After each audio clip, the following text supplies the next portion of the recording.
I'm looking at this lineup and I see Doug Polk and Garrett. I'm like, oh, maybe I should start studying poker.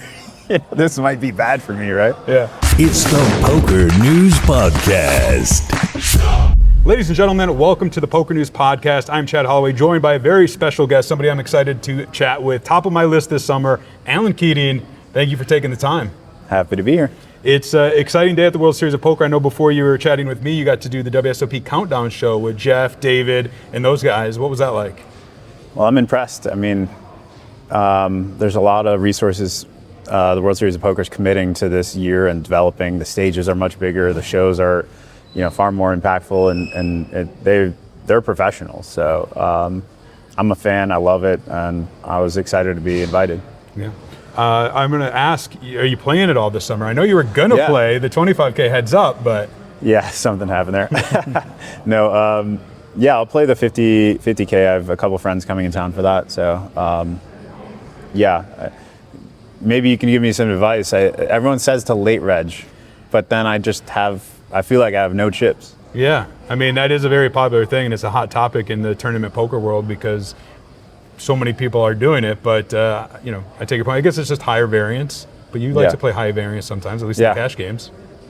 Yeah, for sure. Is it a rebuy as well? I think so. Out? I think, yeah.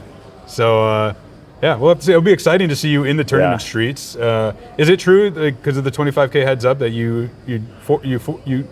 conceded because you went to the Sphere to see No Doubt? That was I mean, I love No Doubt and I love the Sphere because I saw you two there, but was it a great show? Was it worth missing the 25K heads up? It's a hard thing for me. It was a contrast between kind of integrity and what I really wanted to do. Sure. I wanted to be at the tournament. Yeah. And the heads up is such a cool tournament particularly. So it's maybe the one I wanted to play the most, but I had, bought that suite for all my friends to come in, and people were flying in from out of town. Yeah. And I woke up and I was thinking, oh man, if I advanced, and I had invited all these people and I wasn't there, I felt like that would have been kind of out of line, but yeah, and I think maybe next year. Yeah, I think if you're going to do it, then if we discuss it on the podcast, you do it on round one, right? Don't be like, I'm going to play, and then in round 2 or 3 you do it or something, Yeah. I could have played 2 rounds and then I would have had to which would have been heartbreaking. Yeah. And I also admire, I'm a big, one of my sayings is there's always another tournament, right? In poker, there's always another tournament. So don't sacrifice fun experiences with friends, family, life experiences for a poker tournament. There's always another poker tournament. Yeah, I could take that advice sometimes. Yeah.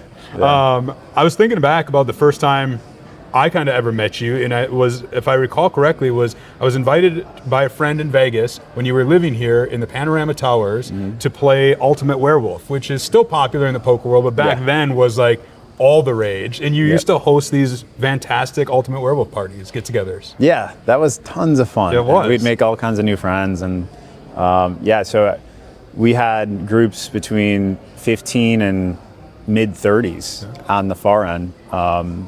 And I would host it and invite a bunch of players and made, a lot of dealers and tournament players and people I didn't know, and it was fun. I love hosting, so I guess that's the common theme. Yeah, it was an amazing apartment, number one, and then it was such a mix of people, because I remember I felt out of place. I was still coming up in the poker media world in a lot of regards, and all of a sudden I'm playing Ultimate Werewolf with Scott Seaver and Justin Bonomo, and a lot of these guys from Panorama Towers were just superstars in poker, and very, very good at Ultimate Werewolf, I might add. Yeah. So I was not so good back then. That's a really interesting game. You love the game, right? Yeah, it's fantastic. It's super fun, and I remember thinking, if only this was televised, people could really catch on.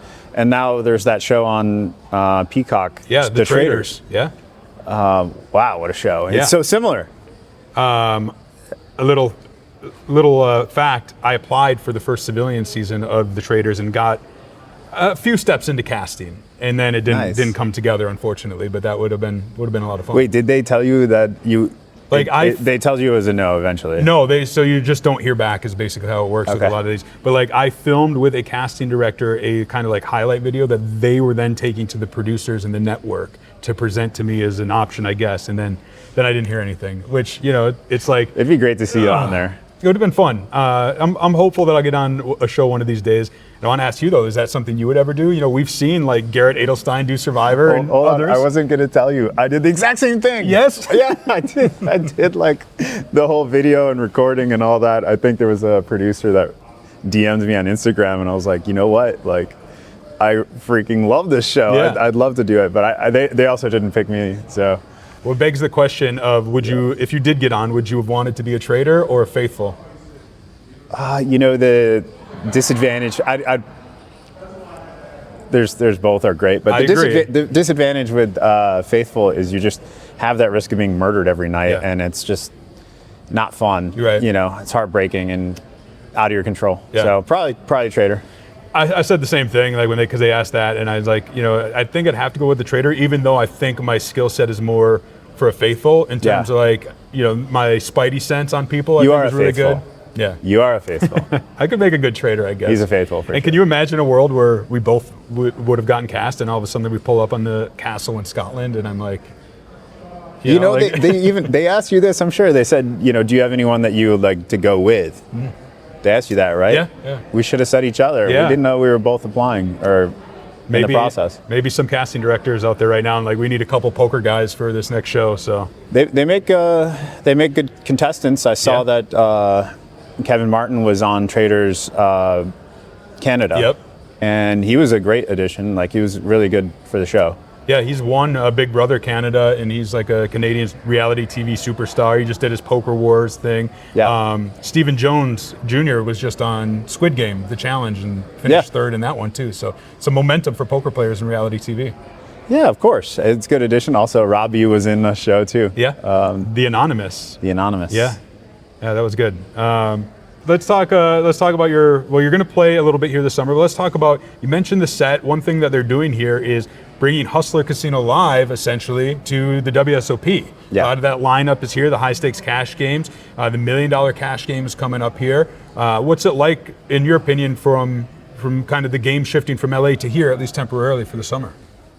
I mean, Vegas is where poker is in the summer, right? So I don't love having to go to California. I'd rather be here. Yeah. You know, the evolution of the $1 million game's been like a fun thing to be a part of. It's really had its special moments. Mm-hmm. So I'm thankful for all that, for sure. And we're a week away from recording another one. It's going to be a interesting one. People say there's this friction, you know, and I can't quite figure out the perfect way to describe it, but a lot of people feel like they want to play but can't get in. And it's like, well, we got Martin Cabril, like one of the best tournament players out there. He's playing in the $1 million game. Like, you know, the door is open to people that, you know, people want to play with, that people want to watch. And I think that includes a lot more tournament players than people recognize. And we had the Foxen, King and Queen Foxen. That's right. They played a cash game in a fun way. Like, it's really exciting to see that. So I'm looking forward to this week, but also I'm encouraging others to, you know, throw their hat in and participate. You know, I'd like a bigger circle than people think. If you could pick one person that really hasn't ventured into the high stakes cash games, that is more of a tournament player, is there a poker player that jumps to mind that you would love to see come give it a shot? Let's see.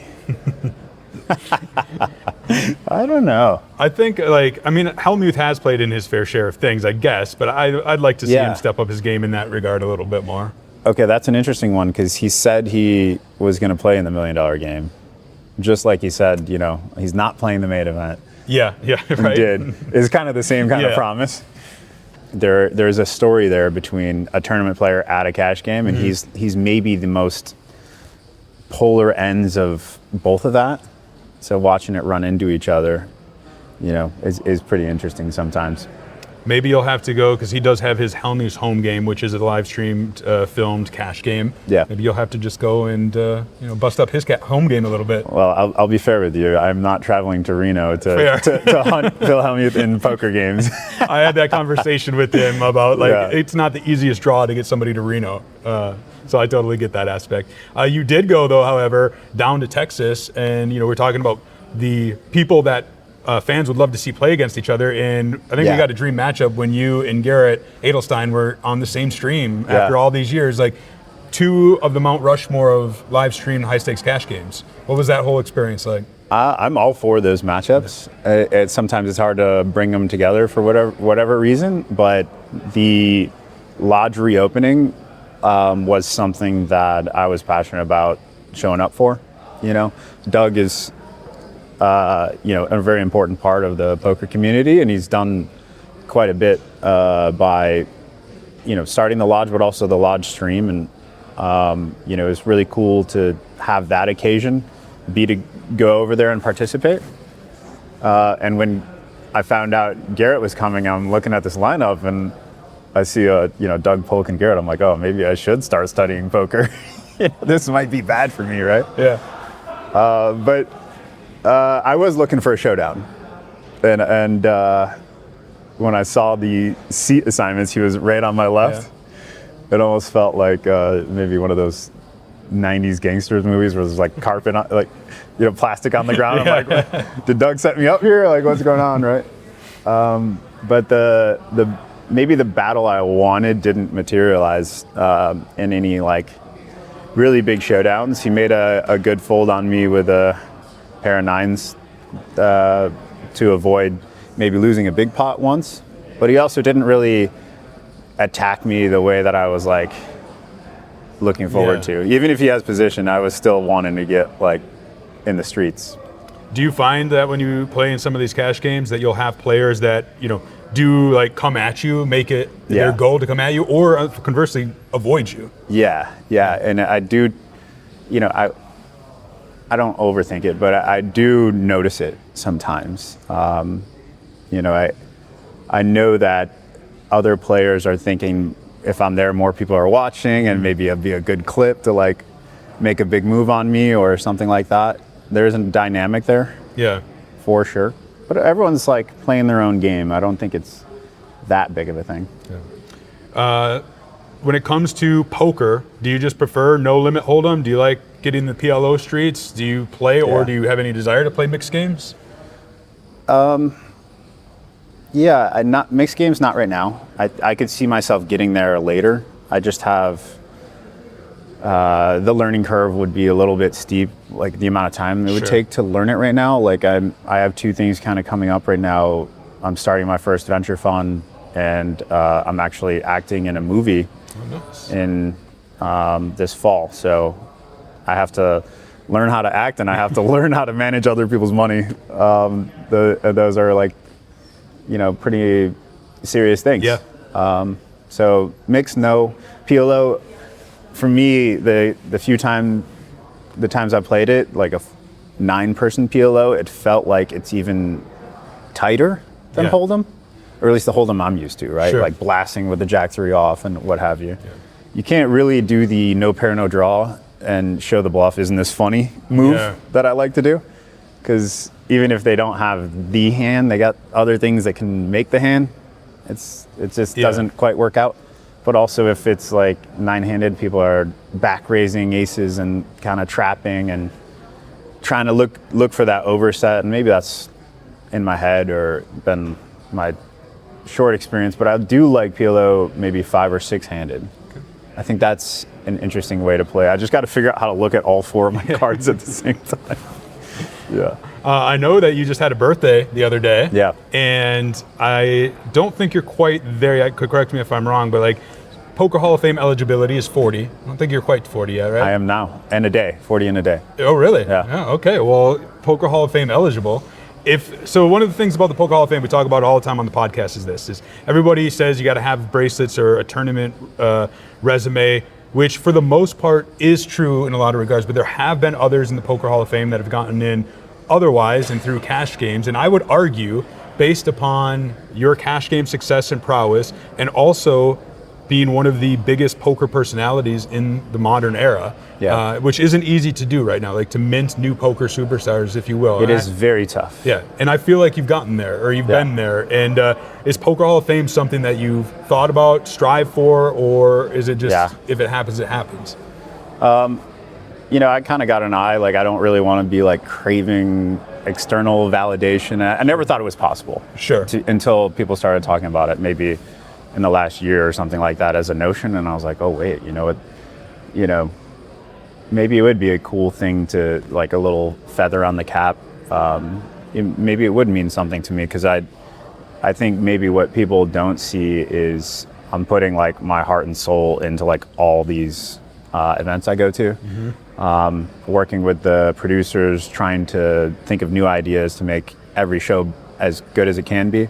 And there's plenty more we can do, but I'm wiped out after a show for 2 days. And when I played $1 Million Game 3 days in a row, like, I'm dead.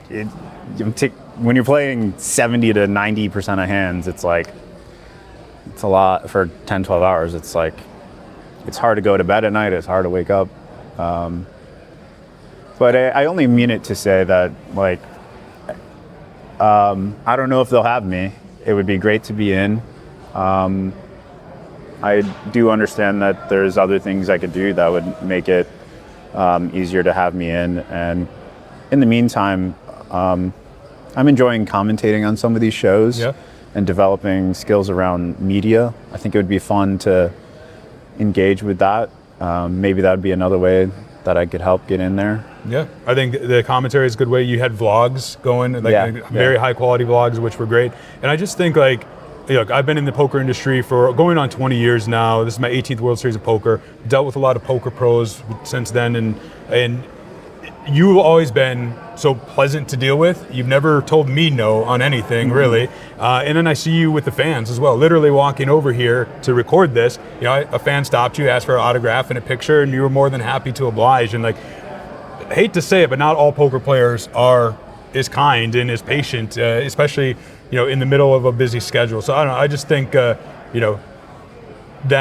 I know it's no doubt exhausting, but, like, all the effort you put into the poker community is appreciated by a lot of people, myself included. Thanks for saying that.